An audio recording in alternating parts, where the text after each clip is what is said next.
Liquor Talk, a brand new season is finally here, ladies and gentlemen. This is the season 8 premiere. Big Ocho vibes this season, ladies and gentlemen. This is Liquor Talk. We got a brand new season. The fellas are kicking it off once again. All right, let's talk to my fellas representing Duval. And we got the Atlanta Dream on today. It's my brother Juggy. How you doing, man? My brother, I'm good. It's been too long. You know, I've been ready to mash.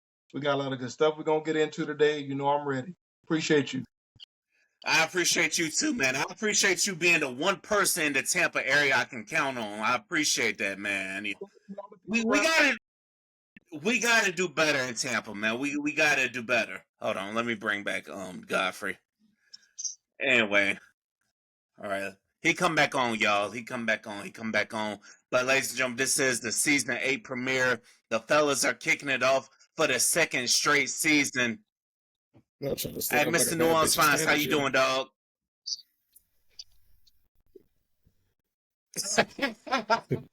Hello.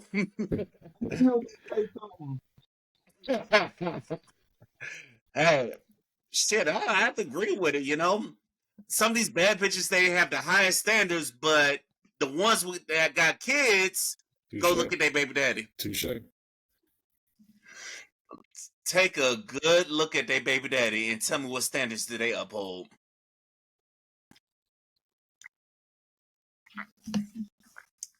Yes, it is. Yeah, I don't know what's going on your end, but it is definitely a game of finesse. It has been too long. Liquor Talk is back, ladies and gentlemen. Also, we're now on the Pod Match Network, and also we're on the MBG Podcast Network as well. Shout out to those people as well. And by the way, Pod Match, for all you people out there, sign up for Pod Match, get guest appearances, all that stuff. So shout out to them. I'm a part of that as well. But fellas, we're gonna kick this episode off. Gotta do a little mental health check-in. Like, fellas, how y'all doing mentally? That's what's up. I'm glad it's 6 between 8. That sounds like things are going in the right direction on your end. I definitely agree. We all got to be patient in this thing. Juggy, how you holding up, brother? I feel like I'm a good 7. I'm a good 7 right now, maybe 6.5. If I'm being completely honest with everybody, it's a lot of stuff going on. But you know what? I've learned how to do self-care better over the last year, and I've learned how to, do my breathing exercises. Honestly, it helps a lot. Amen to that. I'm gonna have to get on some of them breathing exercises because it's like a roller coaster ride. Like some days I feel like okay, we're about to be at a 7 or 8, then it goes back down to a 4 or 5, and so I really feel like best thing to do is just breathe, and also have some people to call on. Like both y'all got my number, so if y'all ever need to talk to me or y'all need me to pull up and we go have some drinks to go talk about it, y'all just let me know. And also to the people who don't have my number, just go ahead and slide the DMs or slide the email because we don't need people out here taking their lives and taking their kids' lives. We don't need no more of that shit. And we don't need no more of people taking their lives because of mental health. Right. Yeah, because... Go ahead, Juggy. I was just going to say, like, everybody's somebody's everything. That's what Chance the Rapper said. And I really feel like we all have somebody in our corner, even if it's a coworker, you know what I'm saying, it takes an extra couple minutes to chop it up with you. Reach out to whoever it is and spend time with them. We got to spend time with people to really try to get past a lot of things that we can't control. There's a lot of stuff we can't control. And one of the ways that we get through that is by leaning on each other, preferably in person. So I'm here for y'all fellas too. Always. Because to my men with kids out there, I need y'all to take care of y'all kids. I know our generation has been doing a lot better than our parents' generation because the proof's in the pudding. You're seeing the dads show up. But there are some deadbeats out there because I saw a story where the baby mom simply texts the father of the kids, hey, I feel like I'm having a mental breakdown. Can you please take the kids for the weekend? She got left on red. A few days later, she ended up killing the kids and she ended up killing herself. So that's why it's like we need to be checking in on each other because And also, you gotta check in on the strong friend too, because hey, the strong friend might look like they got it all together, but they got some shit going on. Well, the truth of the matter is that we only have one chance at this life. You can listen to these fools talk about reincarnation and old souls and all that. Just once you go, you are. Hang on, ladies and gentlemen, looks like we're having a little bit of technical difficulty. All right, ladies and gentlemen, sorry about the technical difficulties. Juggy, what was your point again? I was just saying we have to lean on people. We got to lean on the people that's close to us. That's the only way we can get through in person. Digital texting is nice. Emails is nice. Social media is good and is a great tool that can be used for great things. But we have to remember that humans need contact. We have 2 ears and 2 eyes for a reason. So you need to be around the people that you need to be around in order to get what you need. Okay? You can't create humans by being apart, at least not the way that God intended. I'm sure there's some wild stuff going on in sci-fi. That's a whole other topic of conversation. Most definitely, there's most definitely a lot of wild things going on in the South. But ladies and gentlemen, we definitely need each other. And also, whenever you have kids with somebody, that's a lifetime partner. Like I said, I don't care how toxic the relationship is. You laid down with this person, you made a baby with this person. So y'all need to figure it out. Absolutely. And you know what? It's an important aspect. You know, it takes a village to raise a child. And you got to make sure we've talked about this so many times on Men's Only Round. Like, you got to know who you're making kids with, and do you mean to bring kids into the world? A lot of times people just being reckless and kids come about. But anyways, we ain't gonna come here to do all that. But just make sure you Yeah. watch out for your kids, man. That's your seed. That's your greatest investment, your greatest gift. Don't squander it. Please don't squander it, y'all. Please don't squander it, because if you squander it, when you get to be old elderly, you might not have kids coming to take care of you. Because I've heard them stories from the retirement homes where they got old elderly people who they don't have nobody to come see them. Nobody comes to check on them. You don't want to be that Wonder why. person. Yeah, you wonder why. The proof is definitely in the pudding, y'all. Fellas, ladies and gentlemen, this is Liquor Talk. The more you drink, the better we sound. Fellas, have y'all watched also for a while it's been a minute since I did a little sports talk, so I do want to say shout out to the Philadelphia Eagles and the Ohio State Buckeyes on becoming the football champions of the world of the respective leagues and stuff. But have y'all seen the college basketball brackets? Because I know we're gonna talk about this on New Orleans Finest sports podcast coming soon, but have y'all seen the brackets on the men's and women's side? Yes. Yes, it did. Yes, it did. Um, I know you handling the men. Juggy, what's your gripe on the women's side? I'm actually doing both. Listen to me. Everyone listening.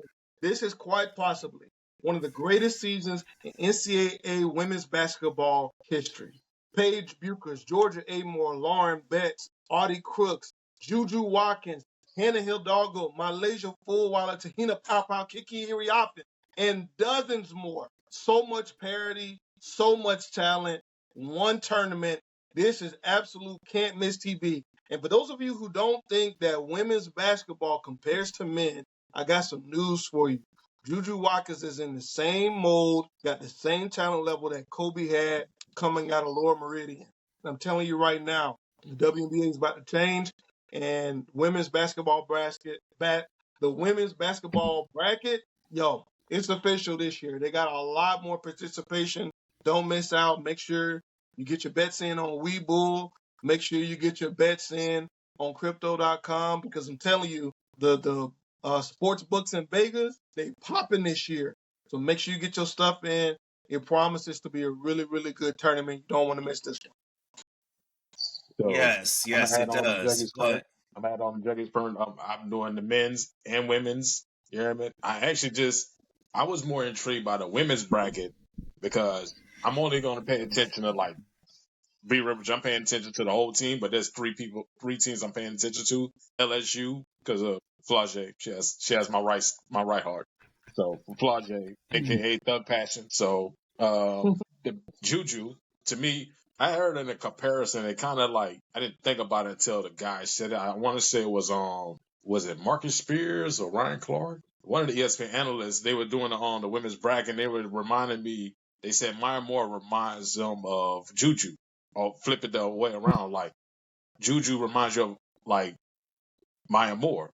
Has great handles, can shoot from the mid range, got good 3-ball, can play off the ball, can play a great ISO game. Like when I observed it and paid attention, I was like, I can see it.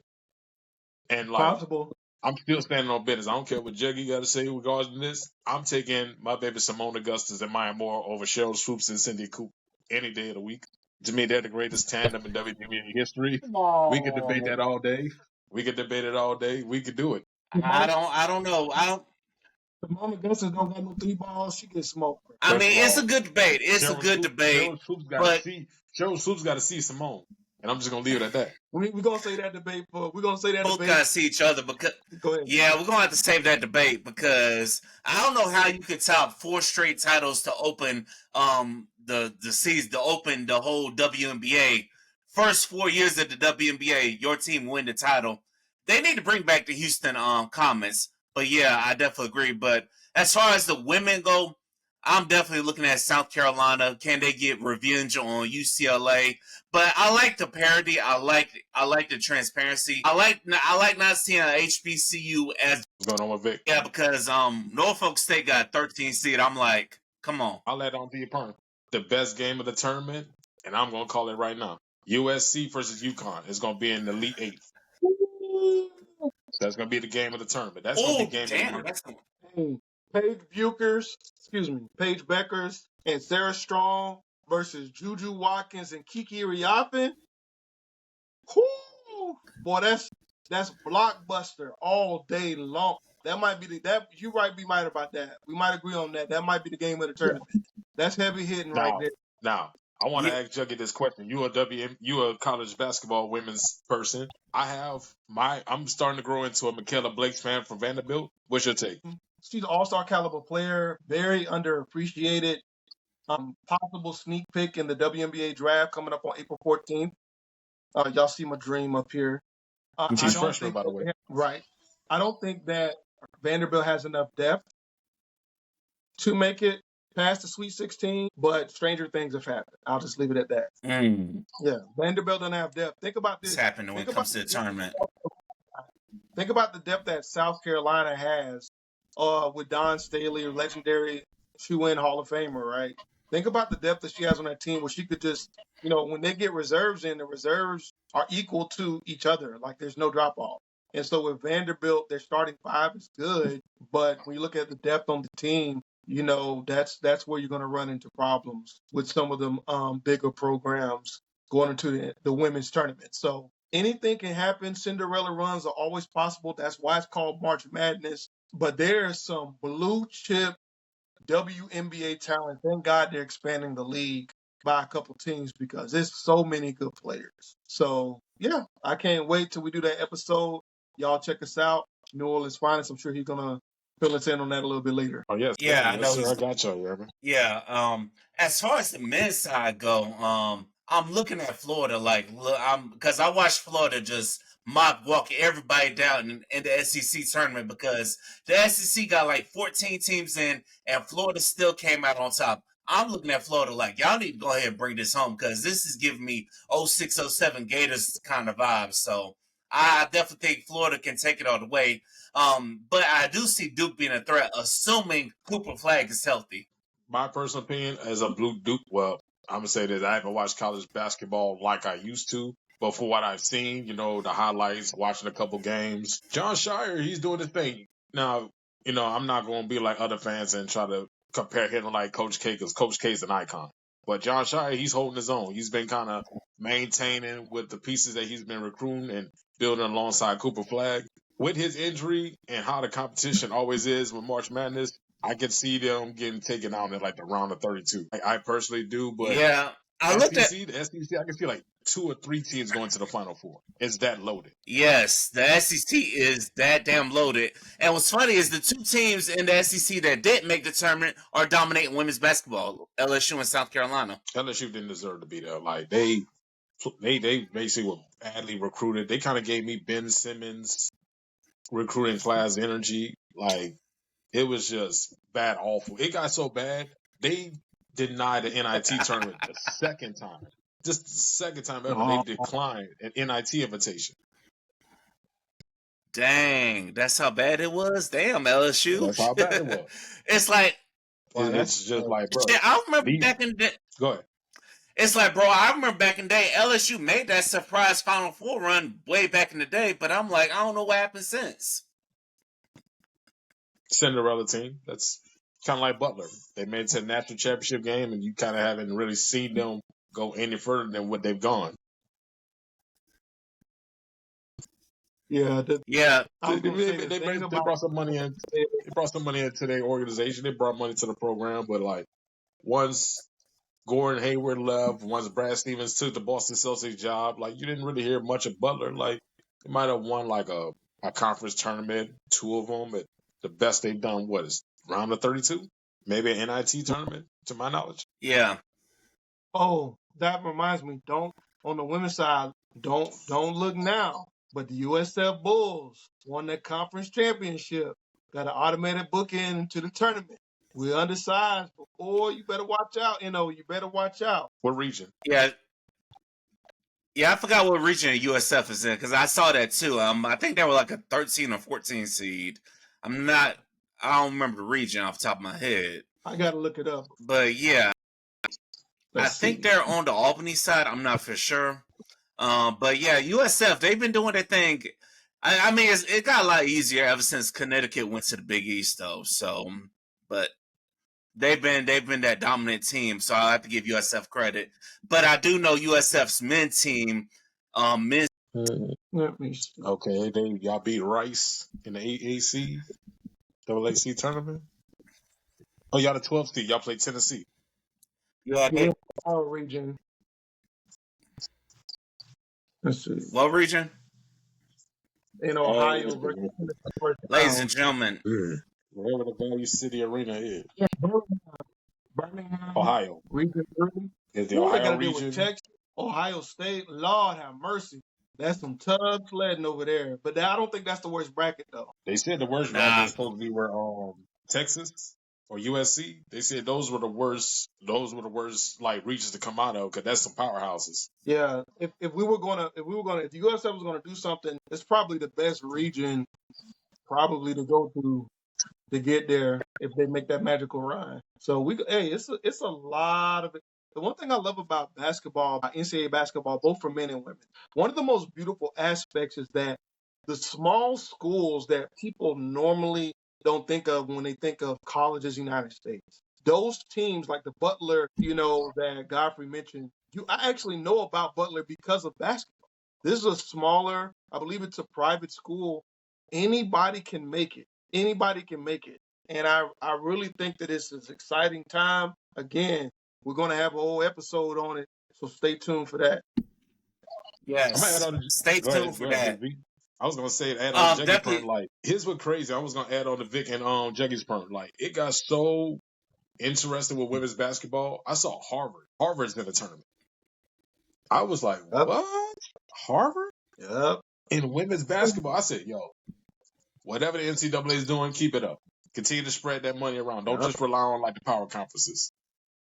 Yes, continue to spread that money around because a lot of these power conferences, a lot of these small schools, they be actually kicking ass if they get an opportunity. I'll give them that. So it's like, I remember when the Florida Gulf Coast was doing their thing, I'm like, God damn, I'm in Florida. I knew about them, but I didn't know they had a basketball team. I'm like, so I have to give props to the small schools whenever they make their deep runs. I mean, I like to see that. I wish college football could be a little more transparency in that. No, because I saw a lot of small teams in the CFP. They do. The problem is they're not notable and they're not really winning games. So, like, at one point in time when I found out about Jaden Daniels, who's about to be a future superstar in the NFL, he came from Arizona State.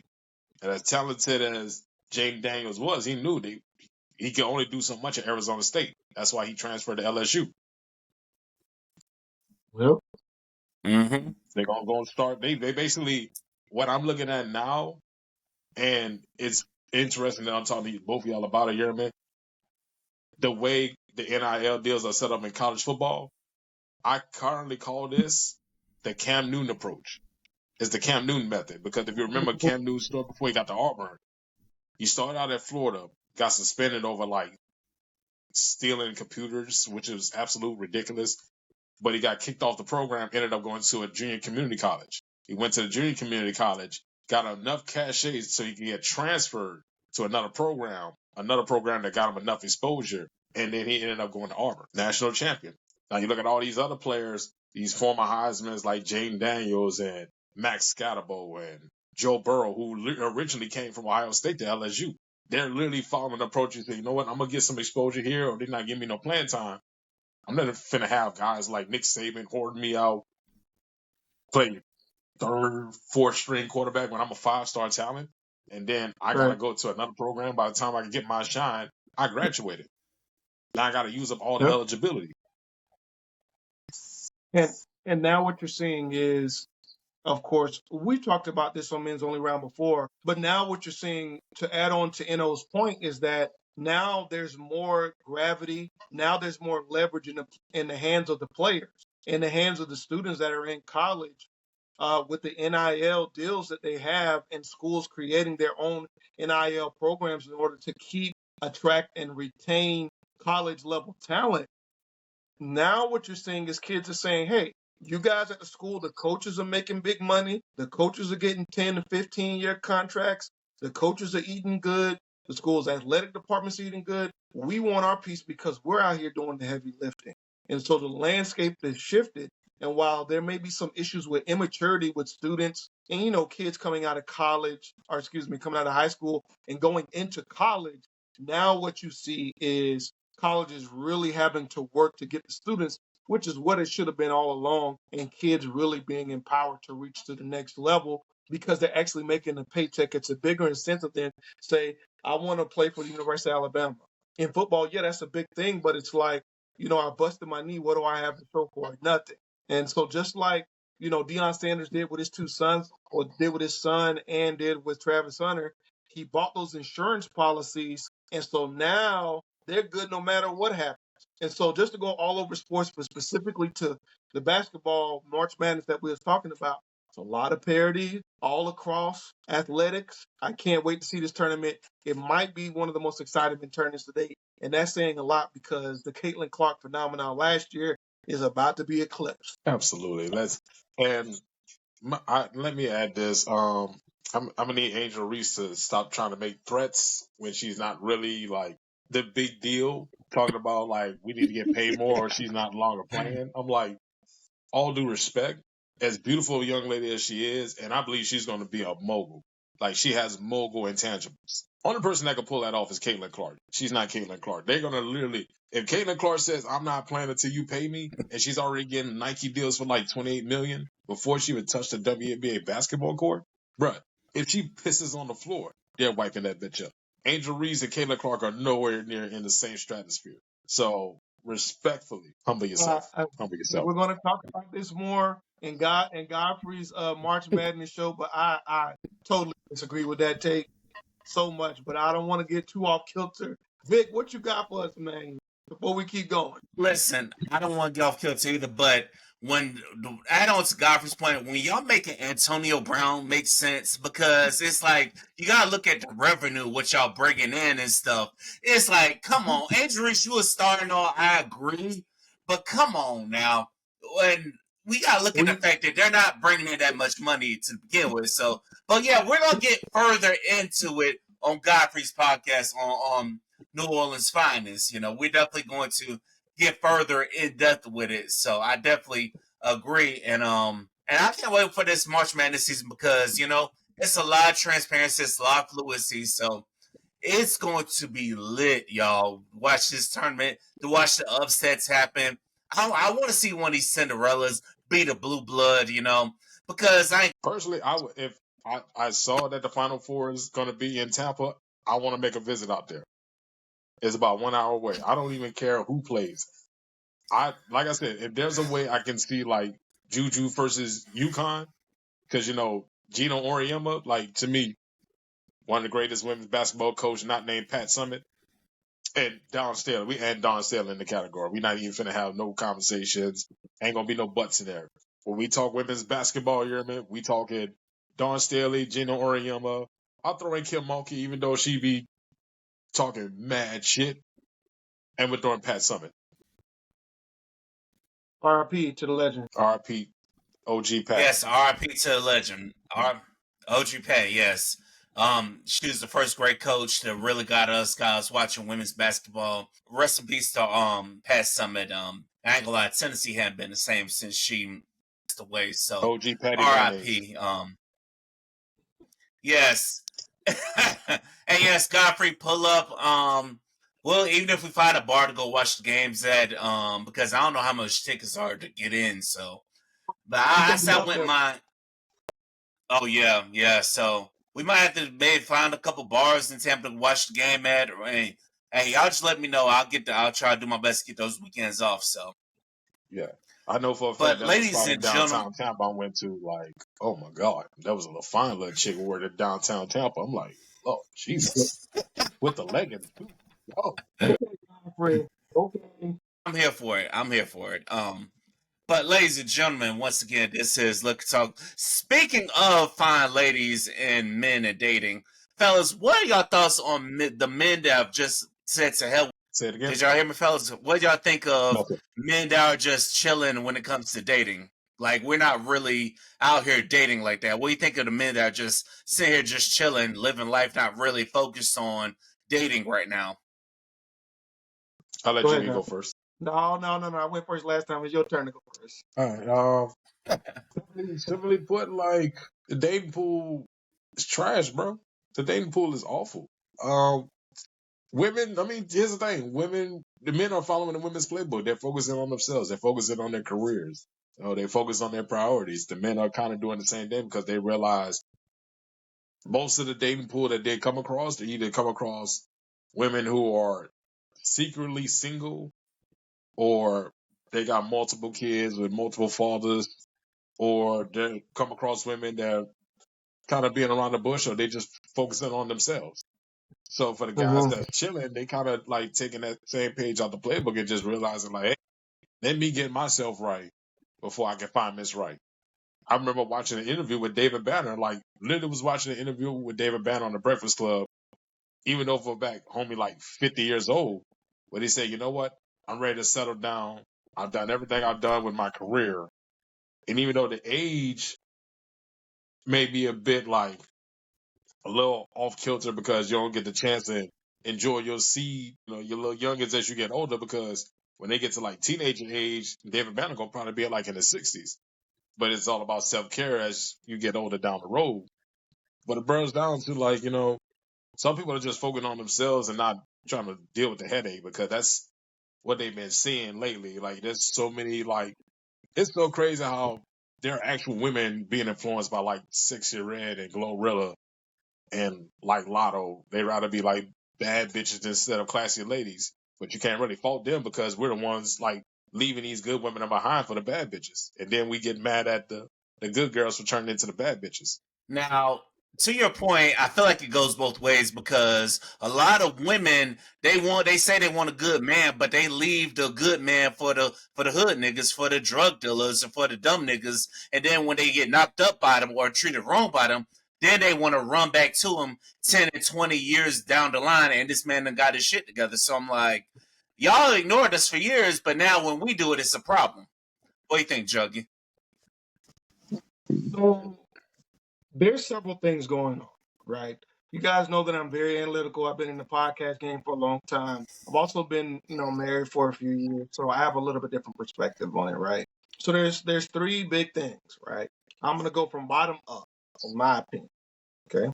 Number three is the tough economy / putting men on blast. There's a whole subculture on social media, which most men who are dating are on, where you put men on blast for how they dress, where they took you out to eat, did he choose to pay for the date, which is very customary, right? The man generally pays for the date if he's asking a girl out, right? And a lot of guys, to NO's point, it's a tough economy. Jobs that pay enough to pay all the bills with one job are very challenging to find. There's massive layoffs. Hell, the people who were supposed to have the easiest road are the most consistent road, I should say. For government workers, they're getting laid off by the tens of thousands, right? So there's not a lot of stability. So guys are saying, I'm not going to be caught out. I'm not going to be put out on blast and save the shame and embarrassment. I'm not going to go out here and I'm not going to date. That's number 3. Number 2, see IG models, Zeus Network.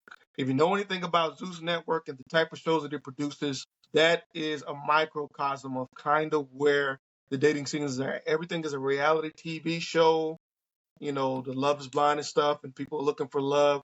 We're lacking culture as Americans. We're lacking culture of what it means to learn how to court, what it means to learn how to communicate.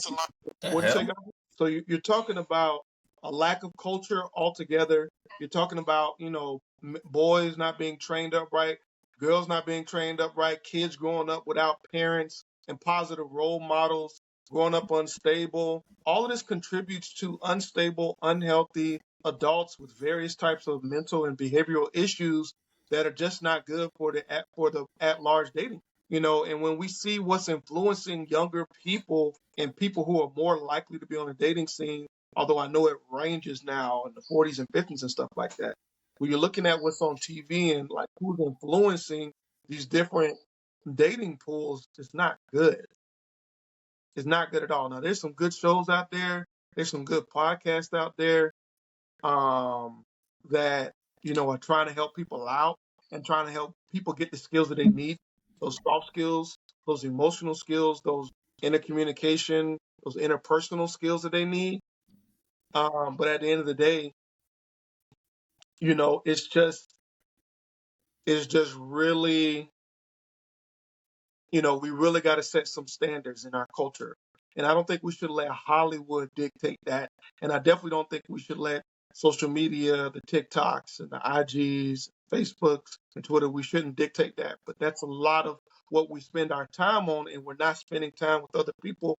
Going back to what we're saying at the top of the show, we're being there for your brothers. You rather scroll than help you. Sometimes people rather scroll than help their people out. And that's a big problem, right? But in Mm-hmm. my personal opinion, the number one problem, right, with the dating pool, this is my personal opinion based on talking to many people and doing the research I did before the show. The number one killer to the dating scene is unlimited porn at everybody's disposal. Now, you might ask me, why? What does that have to do with the dating pool? Well, let's take a look at this. I know how men work because I'm a man. Men are based on attraction. Attraction is based on your chemical makeup and what you've been shown and told to be attractive. And when you have that at your disposal, on your phone, on your computer, laptop, whatever, 24 hours, 7 days a week, it's messing up the men. They're getting unhealthy habits. It's messing up the women. They're getting unhealthy habits. And going back to the social media thing, you got the IG models, you got the OnlyFans culture, things of that nature. All of that stuff is also like, the Ashley Madisons. You're messing up the dating pool because there's a lack of standards, there's a lack of communication, there's a lack of culture where you're interacting with people face to face. Hell, they got, movies out, Black Mirror episodes where men are marrying mechanical dolls and stuff like that. So What? a lot of, yeah, there's a We not lot we of, not gonna go there. We're not gonna go there. I we know not, exactly what you're talking about. the point what I'm trying to say We is know that exactly what he's talking about. why would I date when the prize is right here in front of me, in my room, in my apartment, in my house? Why would I go out and date? I have everything at my disposal that I could possibly need right here, right? And again, that isn't what you need. It's a deception, right? But I think these are the 3 big problems that are like kind of messing up the dating, in my opinion. Let me add on Juggy part. And before I go further, Yeah, go ahead. I was gonna say, give me 1 minute. First off, let me apologize for the technical difficulties on my end. But let me say this. I'm gonna add on Juggy's part. Here's the problem with this generation, and I wrote a book about it called The Player's Playbook. It's available now on Amazon. And one of the things I truly talk about is that this generation they have no accountability. It's a bunch of yes men and misery love company type individuals. They, like Juggy said, it's too many people treating people like expendables. They're too busy treating folks like convenience. They're looking for people that will accommodate their circumstances, not really build a relationship, because they've seen past relationships fail either through their home or with their friends or with like coworkers. This girl wanted me for my money, but if that's all you brought to the table, don't get mad that that's all she gets from you. Or like you messing with a dude who cheats because he makes 5-6 figures. I'm like, why would you mess with somebody who thinks he could cheat on you because he makes more money than you? Like your whole philosophy, there's too many folks with philosophies that don't make sense, and they're looking for people as expendables so they can avoid being hurt because they know for a fact they're carrying on the trauma from past relationship. You know the old saying goes, hurt people. And that's what the relationship we live in. Like, that's why if you notice all these female rappers that talk nowadays, you notice outside of Lotto, every female rapper that I've heard went through some form of trauma, but we make it cool because they carry themselves like bad bitches. Yeah, I've noticed that a lot of music that people will be carrying through trauma and they be talking about trauma and stuff. Like, you don't need to be on the damn podcast or in the booth. You need to be sitting down with a therapist. And I know we stressed that thousands of times on the men's round in the years we've been doing this, but we definitely need to be sitting down and talking to a therapist. And another thing to add on to both your points, you got a lot of hurt people. They're out here dating instead of trying to heal. They're out here trying to get back at somebody or make someone else pay for what happened to them. You got a lot of hurt individuals hurting each other instead of taking a step back and being like, let me really work on myself. And also, a lot of times they still let exes have access to them. Like, you want to sit here and talk about this person and stuff, but yet this person still got access to you whenever they want it. Make it make sense. My baby mama is fucking. My baby mama. Yeah, pretty much. Oh, that's why baby mama. I'm always going. Yeah, yes, you should have a relationship with your baby mom for the not just so you can have somebody to hit it whenever, you know. Yeah.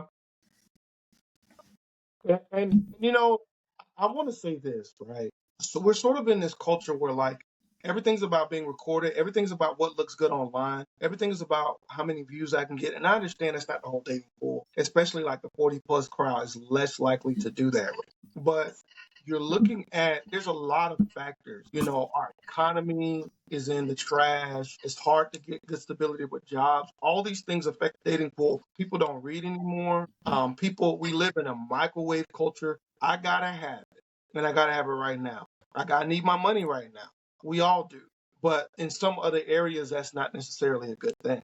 You could even take a look at the nutrition that we eat. The foods that we eat affect how we act. And you can even look at that as one of the causes of why dating is so messed up. If you're out here eating hot Cheetos, pickles, wings every day for dinner, I know because I ate Publix wings in my 20s far too much, right? That stuff takes a toll on you. And I don't think we think about all the things that we consume on a daily basis that lead to that outcome. And to the big point, hurt people, both men and women. You talk to either side. You hurt and you go out and date the scene to get revenge, to get the rebound chick. We got songs about it, stuff like that. And it's all cool. But, you should not be in a dating pool unless you're ready to be out there. And a lot of people think that they're ready, but haven't asked themselves the tough questions. There was this guy that had, I saw like a random post the other day. I can't remember what the guy's name is, but he had B. Simone on there, and she started crying because once the guy started asking her tough questions, it's like stuff that she hadn't thought about. And that's not just for women. That goes for like men too. Men, we say, so what you about to do? Where you want to go? Yeah, you like Chili's? No creativity. So like, I think there's a lot into it. Why men are chilling and stuff like that. Again, what do you have at your disposal? Do you see women as objects or do you see women as people? And all the rest of the stuff that we talked about. So, but I'm gonna get off the soapbox. Yeah. To me, it's like I said, it's too many people want convenience instead of commitments, and that's where we lie in this day and age. And here's the truth. Here's the unwarranted truth that nobody wants to talk about. Relationships are not hard to develop. Your baggage is not worth committing to. If you really want to be honest, there's some folks that's like, okay, like, hey, you been through like for relationships in like a year, you need to sit your ass down and like go to a therapist. Like, you don't need to be going to the strip club trying to fill voids, or you don't need to be trying to pay women drinks and they owe you some ass because you paid $30 tab.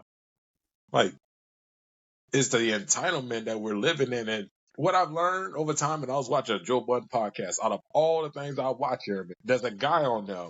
He was having a conversation with his lady, and he told her, like, here's what I realized with women. Women be competing with other women. That's why y'all be complaining, like, we need to find a man who got money and he's gonna supposed to provide. Like, no, you only saying that shit because another chick got money, got a guy to pay some money for her. You don't even have no reason to be with the guy anyway. Outside of money, what's the reason you want to talk to him? You doing it for yourself. And then there's some dudes out here that be stooping up that fall for Instagram models. Like, bro, I'm in a whole group, and Juggy know them. Like, bro, they some good people, but the shit they be posting on these little group pages, I be like, please don't tell me this is what the fuck y'all niggas do 24 hours out of the day when that's like, Lord forgive me, pussy outside these streets. Like, bro, we can go to like Trinidad and Tobago and like find some beautiful women there, man. Like, we not finna go on Instagram. Look at these thirsty bitches who got to get their rent paid, so they got to show you a little something just to pay like a $750 bill. Pay like fucking a $95 light bill that they behind on. Like, no, we're not doing that, bro. At some point in time, there has to be some accountability on both sides. That's why dudes out here chilling, because it's gotten to the point where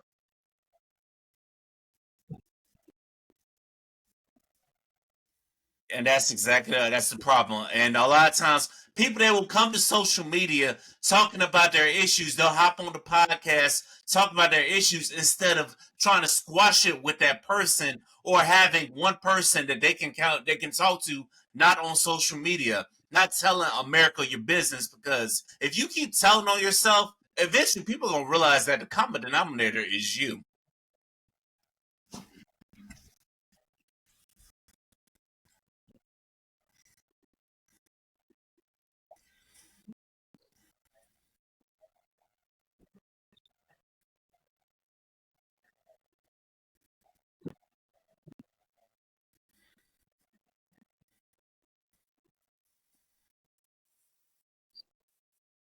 Go ahead, Joe. You better say something. No, I'm just thinking like we need to talk in person. And when I say we need to talk in person, men and women, we the digital thing is fine. If you're in corporate America, you're on teams every day, it's cool. But for a relationship, you need to be in person. Bar, some type of mixer, an event, a festival, something, somewhere. There's still opportunities.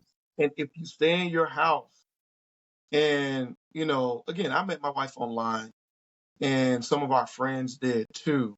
So I'm not saying that doesn't work, but like you have to develop a relationship. And if you're not used to talking to women, or if you're doing the red pill thing, or the incel bros, or the Andrew Tate thing that's influencing so many people, men going into the dating pool and are now in the dating pool, right? You're seeing that there's an issue with how you view the opposite sex, and there's an issue with are you seeing them as generally people to be respected, to be admired, to be liked, to learn, to love, to be friends with, and then develop a relationship with? Or do you see them as objects? Do you see them as trophies? Do you see them as means to an end? And you ask an average guy that, and you get alarming answers. Ask me how I know. You guys already know. You see my Atlanta Dream hat on. I'm a big supporter of WNBA, big supporter of NCAA women's basketball. You know what? A lot of the conversations I see are based around women's basketball. How good does she look? It's not about the skill. It's not about how good the talent is half the time, although that is becoming more extraordinary by the year, right? It's about how we can sexualize the male gaze on either these young women, girls in some cases, and sometimes these women. And again, as men, we have a duty not to objectify women because it's ruining our country and our culture. Look at who the president is. He's a rapist and pedophile. Do you really think that's good for the country to see that? It's not. So, but yeah, Vic, I'm gonna let you get back to reins, bro. I just want to throw my 2 cents out there. I feel you. Go ahead, Godfrey. Who are her mentors? And Juggy, and it's like And sometimes, and that point right there, it got me like, Juggy, at some point we got to hold the ladies accountable as well. Like, you got to dress for success. You got to dress for what you want. You can't dress like that, because of course the men are going to objectify you. I'm like, what do you expect? Even though they be objectifying us, but they get away with it though. I mentioned earlier, like when we talked about why men killing and coming to dating, and I mentioned like the culture, the IG model thing. Like Angel Reese started OnlyFans, if I remember the story correctly. There was a famous women's boxer. She started an OnlyFans. A couple of them have started OnlyFans. It's just a cultural thing. It's not good, right? I remember Bad Barbie, the Catch Me Outside girl. I know y'all know who that is from the Dr. Phil show. The moment she turned 18, right, she started an OnlyFans. Now, who is that a bigger indictment on? That men were in literally clock watching for her to turn 18, right, for her to start her OnlyFans. Is that an indictment on the women, or is that an indictment on men, or is it an indictment on both? Well, we're in the men's only round, first episode of season 8, and I'm putting the responsibility on the men. It's like where we are at culturally is a big problem. We're objectifying women too much. I understand that we're going to be talking to women based on attraction. That's just laws of nature, right? But it doesn't mean that we have to completely objectify them to the point where, we have all these issues. And as far as Angel Reese coming out, in booty shorts or whatever with Jaylen Brown, she sees where the culture is. She's young. She's impressionable. She sees what's on social media. She says, how else can I take advantage of this and make money off of it? Even though, in my personal opinion, your body isn't necessarily something that you should put on the market, because once it's out there, you can't take it back. It's everybody. Just ask Brittany Renner, right? So you just got a whole lot of stuff that's going on. Why are men chilling when it comes to dating? If you go on YouTube, you got so many podcasts, red pill, blue pill, relationship pastors, whatever, on everything going on, and you get turned off by dating. You got your Andrew Tates of the world who are bringing up young boys to be incel murderer kings, right? Going on killing sprees. That's how do you think Donald Trump won the election? Like, he went on the podcast tour for Red Pill for uneducated men, and he was able to galvanize that as the macho tough guy thing, and that's where we're at. So, men are chilling when it comes to dating. Yeah, I mean, you don't got no money. You can see everything you want to see on your phone. Nobody is in your watching you. Why would you need to date?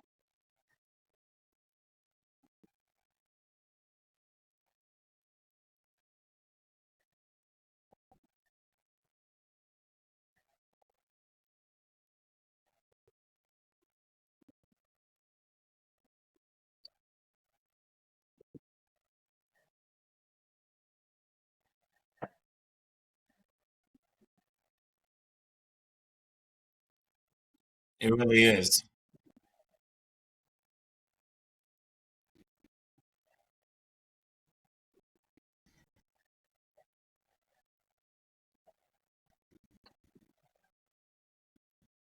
Ooh. Well, Hello. $50 on OnlyFans is not gonna put you on the Forbes list. You didn't hear Kevin Gates talk about her? Say you didn't hear Kevin Gates talk about her on one of his songs? Because I know he talked about her, so I'm like, but nevertheless. Before we move on, hold on, guys. I gotta check Godfrey on one thing. Now, you my dog, but bro, in no universe is Andrew Tate somebody any voice or young man should be looking up to ever. Like, that's full stop. That's a fact. Ooh.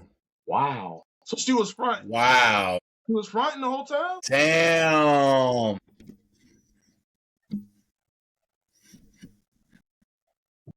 Pretty much. That's a fact.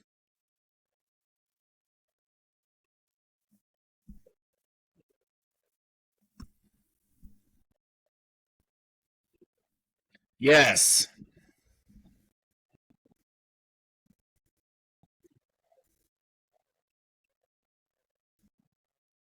Where did J. Cole?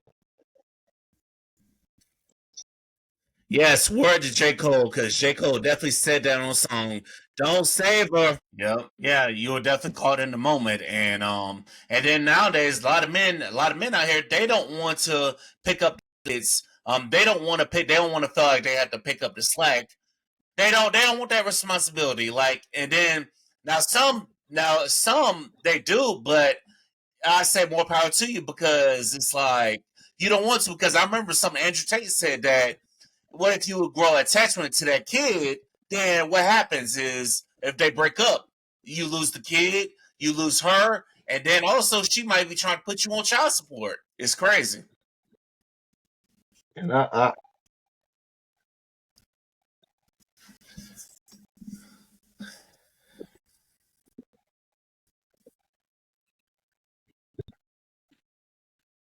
there's nothing.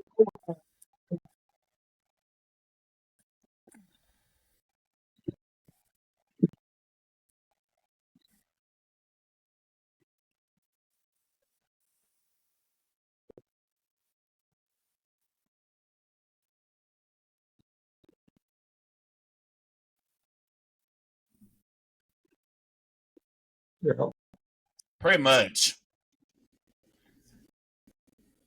You saw it, but you fell for it thinking that she was gonna be the one, but no. Mm-mm.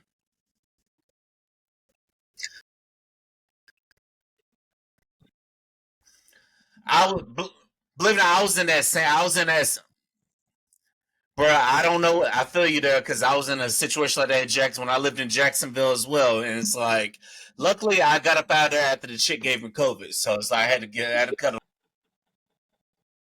I'm sorry we're ranking on your hometown, Juggy man. I'm sorry. I know that's your hometown, but you know what, man? Jacksonville is such an enigma. You can ask, it could be the best or it could be the worst, bro. That's all I'm gonna say. It could be the best or it could be the worst, and I'm gonna just leave it like that. Godfrey, you I, know what I'm talking about?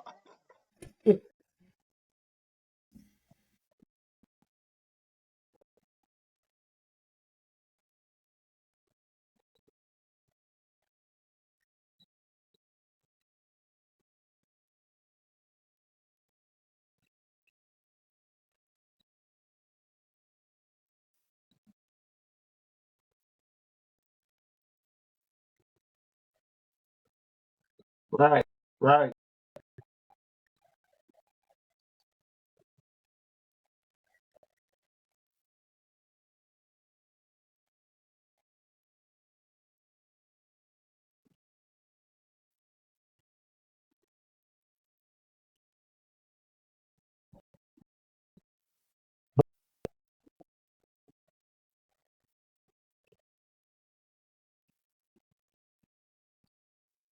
pretty much. Yeah. Yeah, it's a sad world we're living in. And it's crazy. And y'all definitely right that Jacksonville's an enigma. And also, people, we need to be checking our kids. But fellas, last question I got for y'all, and then we're gonna get out of here. Um, how, based on everything we discussed and stuff, what do you think is gonna be the top number one thing that will help improve the dating scene? That will maybe get the fellas back out here. I will say we can't settle for people. We gotta believe people for who they are one, we got to hold on to them. But what do y'all think? So I would say that each one teach one. Every community, every apartment, every neighborhood, every school, every organization, every team, every friend group have an OG. And those OGs who know how to move and who keep everybody solid, they have to be willing to teach next generation. Because see, this is the problem. You got OGs now, they don't want to teach nobody. And so what happens is all that knowledge, experience, and things that you gain that are so valuable, you have to pass that along. You have to center the next people coming behind you. And I know that young cats don't like to listen. And I know sometimes old heads can be disrespectful. But each one teach one has to be our model because if we're not teaching these kids what to do, these kids are coming out into a society where a 34 convicted felon is president.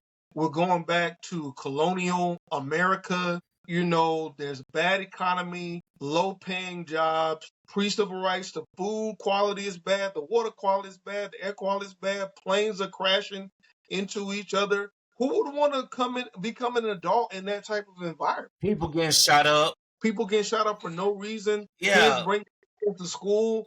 We got to really sit back and look like, are we giving kids the tough love that they need in order to get to the next level? We're not helping the teachers out nothing. We're dropping the kids off at school, asking teachers to do an impossible task. And now, because we can't get our stuff together, now they about to demolish the Department of Education. So we got to teach the people that's in our orbit, even if it makes us uncomfortable. We got to. that's a fact.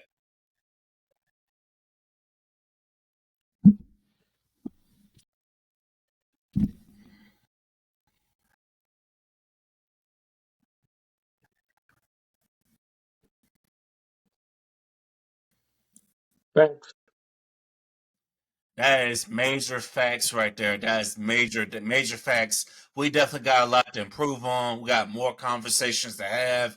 But everybody out there, if y'all listen to this, there's a way up. It's only up from here, y'all. But y'all can't dwell on the past. And also, fellas, continue to keep them standards. I don't give a damn what them people say. We need to continue to have them standards. If people are violating your boundaries, continue to hold in this thing, y'all, because I tell myself this all the time: it's eventually gonna get better. And when you find that right one, you're gonna know it. Their actions are gonna tell you that, and you're gonna hold on to it. But we gotta continue to stack our paper and continue to make it because this shit is just crazy out here. But fellas, I want to thank y'all for having this conversation. Thank you for kicking off season 8 of Liquor Talk. And we are definitely looking forward to being on your podcast when it's time to talk these basketball brackets and to talk some sports as well. Because I definitely got some sports picks for your ass. So whenever you're ready, let's do it. Yeah, always. And before Juggy get in, the one thing I will say is we gotta plan something where we're doing this in person. That's the only thing I will say, whether it's in Orlando or in Tampa or whether it's St. Pete or hell. Even if somebody in Jacksonville listening to this want to bring us to Jacksonville, hell, we'll go for it. We gotta plan to do some shows in person though. So but go ahead, Juggy. Yo, this is your boy from Book of Clarity. All things politics, all things Florida. How does it matter to you? I'm gonna give you a little tidbit.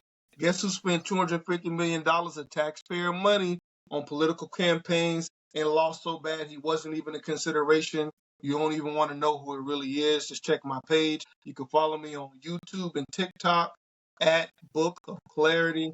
I'm also getting back into my JD for the W bag. As you can see, I got my Atlanta Dream hat on. Shout out to WNBA and my Atlanta Dream women's basketball on the collegiate level.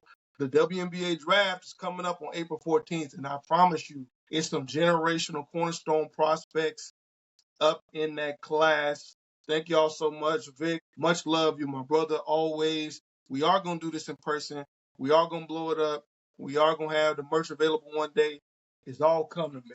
Season 8 is Yes. just a Yes, season 8 is just beginning. And also, if you're listening to this and you want to be a guest, go ahead, click the link in the bio. Go ahead and hit the link, or go ahead and send us an email. Thank you for joining us. Season 8. Keep pouring up, ladies and gentlemen. Y'all already know where to find us. Until the next episode, peace.